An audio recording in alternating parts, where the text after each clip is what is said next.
Die Weber Key ist eine der exquisitesten Espresso-Mühlen für Single-Dosing, die wir jemals angeschaut haben. Wir sind in der obersten Preiskategorie. Rund 2000 € kostet die Mühle. Und da haben wir natürlich eine große Erwartung auch an die Performance. Wir haben einen ausführlichen Test gemacht in unserem Hauptkanal. Wir haben wirklich alles Mögliche durchgecheckt. Heute und hier will ich nochmal zusammenfassen, in möglichst kurzer Zeit, die wichtigsten Parameter der Mühle.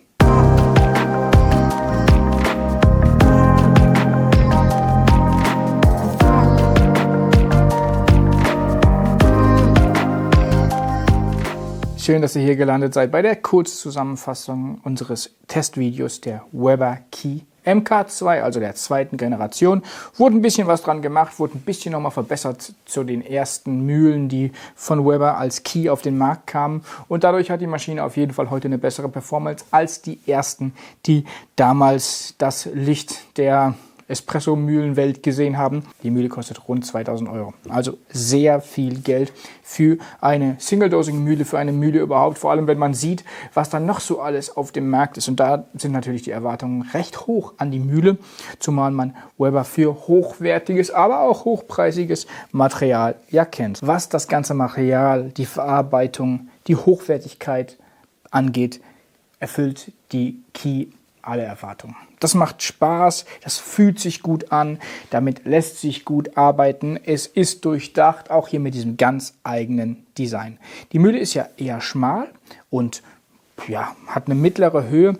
Im Prinzip ähnelt sie vom Bau eigentlich ein bisschen einer Handmühle. Hier vorne ist ein konisches 83 mm Mahlwerk drin. Die Mühle ist relativ langsam, eben auch ein bisschen wie eine Handmühle. Sie dreht mit 30 bis 150 Umdrehungen per Minute, also APM.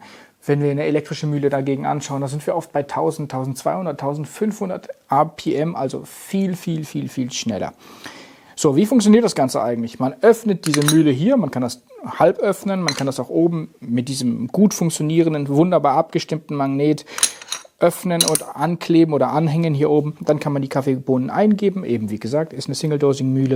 Das Ganze wieder verschließen, was man auch tun sollte, denn sonst springen einem hier die Bohnen entgegen. Anschließend lässt sich hier der Mahlgrad äußerlich gut einstellen. Das sind Stufen, relativ grobe Stufen, würde ich sagen. Wobei pro Stufe, die wir hier springen, haben wir eine Unterscheidung von rund 2 Sekunden in der Extraktionszeit. Also ich würde sagen, noch okay, was jetzt die Stufen angeht. Es könnte noch ein bisschen feiner sein, aber es ist sicherlich ganz ordentlich zum Steuern. Dann stellen wir die RPM ein, starten das Mahlwerk und die Mahlung beginnt. Und dann fällt das eben hier in diesen unteren Tumbler und der ist praktischerweise dann abnehmbar und hat hier drin so eine kleine Glocke. Und wenn wir die Glocke läuten, fällt dann eben der Kaffee aus dem Tumbler in das Sieb. So, das ist eigentlich das Prinzip. Und dann gibt es eben diese Verbesserung und zu den Verbesserungen gehört hier dieser Draht, der dafür sorgt, dass das Ganze hier aufgelockert wird und dass ein bisschen die statische Ladung gebrochen wird. Die haben wir nämlich schon ziemlich stark ausgeprägt, vor allem dann, wenn wir nicht mit Wasserspray arbeiten. Die Mühle ist vor allem sehr leise. Das hat sicherlich auch mit der geringen Rotation zu tun. Wir messen nur 67 Dezibel und das ist der leiseste Wert, den wir bisher bei allen von uns gemessenen 60 Espresso-Mühlen gemessen haben. Dann braucht sie natürlich auch sehr lange, 8,1 Sekunden für 10 Gramm Kaffee bzw. 25 Sekunden, um 18 Gramm in den Siebträger zu mahlen. Das ist ein wirklich langsamer Wert. Damit ist sie vor allem, wenn ich auch so gucke, was können oder wie schnell sind andere Mühlen in dem Preisbereich, eine sehr langsame Mühle. Ja, tatsächlich die zweitlangsamste Mühle, die wir bisher gemessen haben. Was uns natürlich bei Single-Dosing-Mühlen interessiert, ist, wie viel Totraum haben sie, wie viel Kaffee bleibt zurück und wie konstant sind sie. Also wenn wir dann 18 Gramm oben reinschmeißen, kommen die 18 Gramm auch wieder unten raus. Und da können wir sagen, super konstant, das klappt wirklich klasse und sie hat auch kaum Totraum. Wir messen gar keinen permanenten Totraum und wir haben einen temporären Totraum von 0,2 gemessen. Das liegt aber weniger an der ganzen Konstruktion des Mahlwerks, denn da finden wir nichts. Das liegt mehr daran, dass hier zum Teil noch ein bisschen Kaffee hängt an dem Mitnehmer und auf der anderen Seite hier in der Glocke so ein kleiner Kreis ist. Auch da bleibt noch ein bisschen Kaffee zurück. wirklich sehr, sehr wenig, ist jetzt nicht weiter problematisch und 0,2 ist auch da ein sehr guter Wert. Durch die langsame Drehweise haben wir eigentlich keine Aufwärmung, das ist auf jeden Fall positiv. Und was auch positiv ist, dass wir sehr gut den Mahlgrad verstellen konnten und ohne weiteres wieder zurückkommen konnten, also zu dem Mahlgradpunkt zurückgefunden haben, wenn wir zum Beispiel Rezepte verstellt haben. Das war wirklich absolut verlässlich und einfach veränderbar. Sprich, ich habe einen Espresso gemacht, dann vielleicht einen Filterkaffee, dann vielleicht einen Ristretto und bin dann wieder zum Espresso zurückgekehrt.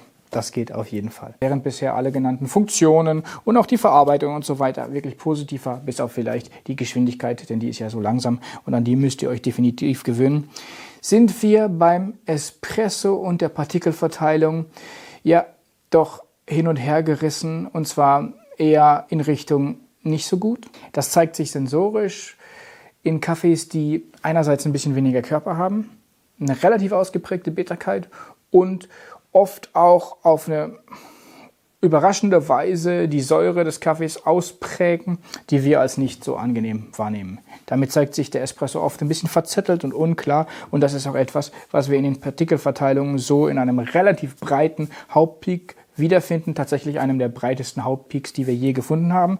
Und Hauptpeak bedeutet, wie präzise sind die Partikel eigentlich an einer Stelle gemahlen. Hat uns überrascht und haben wir ausführlich besprochen in unserem ausführlichen Testvideo, was ich euch hiermit nochmal herzlich empfehlen möchte, wenn ihr noch mehr zu diesem Thema erfahren wollt. Beim Fazit würde ich abschließend sagen wollen, erstens, dass es Spaß macht, die Mühle zu reinigen. Das ist richtig einfach und das ist natürlich auch sehr, sehr wichtig. Ansonsten ist es eine Mühle, die bei einigen Kaffees für uns nicht alles rausgeholt hat, was wir von den Kaffees erwartet haben, vor allem bei helleren Röstungen, während sie bei dunkleren Röstungen doch besser performt hat, weil da das Zusammenspiel zwischen dem schon vorhandenen Körper und auch der weniger vorhandenen Säure eigentlich sehr gut zu einer ordentlichen Balance des Espressos geführt hat. Also vielleicht das passende Spielfeld für die Weber Key. Dann nochmal der Verweis auf unser ausführliches Testvideo, auf den Blogbeitrag und die herzliche Einladung, auch diesem Kanal zu folgen, wenn euch diese Kurzformate gefallen. Ansonsten wie immer, herzliche Grüße, passt auf euch auf und trinkt einen leckeren Espresso.